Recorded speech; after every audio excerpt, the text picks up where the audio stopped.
TKO the crazy one here. I just want to show you guys what I'm using to get through Plaguestar and keep having fun with it. It can get kind of repetitive if you guys are using the same thing over and over. So I want to show you some alternatives you can be using. Starting off with Titania.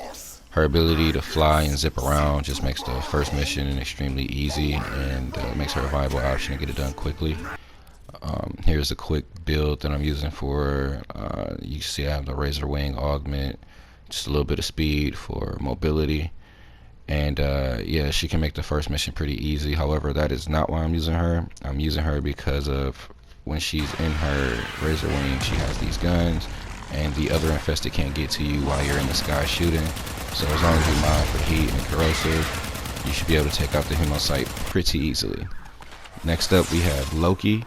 He is invaluable due to his ability to teleport the drone. It just speeds up the mission quite a bit. Here's a ranged build that I'm using. You can switch out the safeguard teleport for hushed invisibility.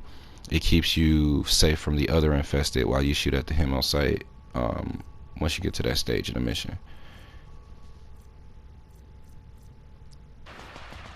Nova is also really good for this. With her wormholes, she can speed up the drone quite a bit, and as you can see, it makes the mission go just as fast.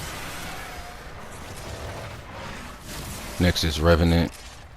He may not be the most meta option, but he's extremely fun. His ability to enthrall enemies and power up his weapon from the Thrall Pack augment makes it just really fun. He's really fun to use. He doesn't take damage because of his mesmer skin, and he gets 50% damage boost per thrall, and he can enthrall up to 7 people at a time, so that's a 350% damage boost. You can take pretty much any primary and make it good enough to destroy the Hemosite. Finally, here we have Oberon, my favorite frame. I subsumed the Eclipse ability onto him. Also, I gave him the Smite Infusion mod. When both are active, he's getting about a 700% damage boost. So yeah, as you can see, 700% is just ridiculous. I'm just using Kuba Twin Stubs here and just decimating this Hemosite in a matter of seconds. Here's the build that I'm using on my Stubs, by the way. Just modded it for corrosive and put a little bit of multi-shot on there.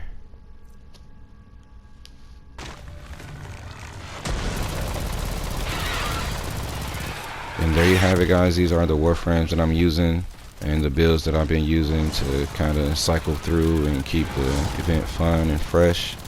Like I said, you don't want to get caught up using the same thing over and over again. Otherwise, you're going to get pretty bored with the event pretty quickly, and you're going to miss out on some of those Forma. So just try to keep going, keep at it, and try some of these frames.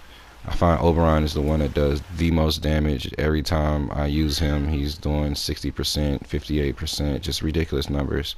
There was one person who was able to kind of keep up with me, actually, but they brought Titania with the Vassalok, with the Pyarna Prime, so it's just like very meta items. Also, keep in mind, it's viable to do this by yourself. It took me about 10 minutes with this Oberon setup to do it by myself.